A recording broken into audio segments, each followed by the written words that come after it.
Ito guys, huwag yung hayaan na yung anak nyo ay lagi na lang juice o kahit man dyan na, alam nyo yun, example ko na lang tong pasyente na ito.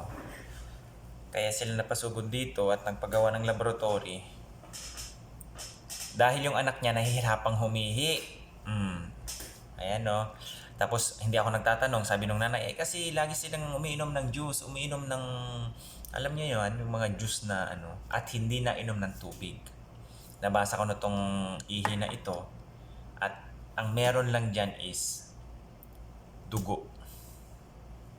Okay? Dugo ang meron dyan. Ang point ko dito sa vlog na ito is huwag niyong hayaan yung anak niyo na hindi na inom ng tubig. Huwag lagi kung ano yung gusto na dahil matamis, may lasa, sige, bigay ng bigay. Okay? Ito na lang example.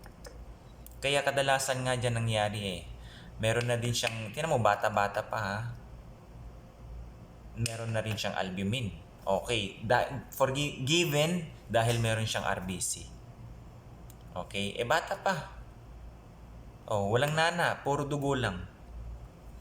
Alam nyo kasi yung pagbibigay, yung pag-iinom lagi ng mga drinks na yan, yung mga, ang tawag ko dyan is calorie drinks. Yung mga juice na yan, yung mga carbonated drinks na yan. Pag bata, lalong, at wala pa namang masyadong kahit sa atin, sa mga matatanda, kapag lagi yan ang iniinom natin, mas lalo tayong madidehydrate. Sa totoo lang.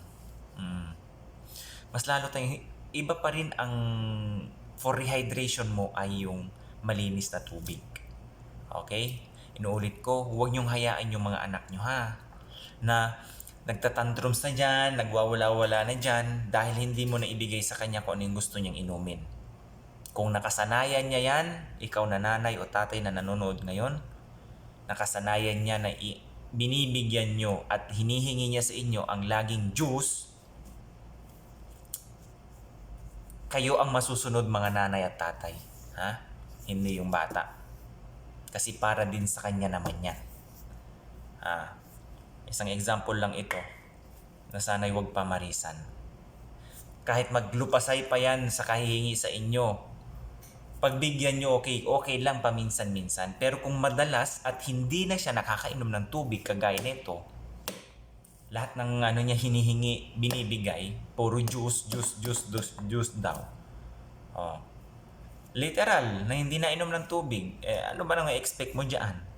Sa tingin mo, dahil sa pag-inom mo ng juice na yan, porket ang nasa isip mo, tubig, may kasamang tubig din naman na hindi. Magkaiba yan. Processed water, may calories na ang mga yan. Ang tubig, may calories ba? Diba? Kaya kayo ang nanay at tatay ang nasusunod dyan. Kayong mga magulang, huwag yung anak ang masusunod dyan. Okay? Yun lang ang point ko dito. Huwag nyong yan. Para sa kanila din naman yung ginagawa nyo kung sakali man na yan. Kung mahimasmasan siya at naintindihan niya kung ano yung sasabihin nyo sa kanya, maintindihan niya din yan. Okay? Magbigay ka ng senaryo. Kasi ganito, pag hindi ko uminom ng ganito, magbigay kayo ng ganyan sa kanila. Para at least may mulat nyo sila sa mga ng kalusugan. Magandang kalusugan. Gusto ko lang tong i-share kasi maganda. Marami ngayon mga spoiled brat na bata. Gaya niya, no? Ang ingay-ingay nila dito, sabi ko sa kanya, pag hindi ka uminom ng tubig, may sinabi ako sa kanya.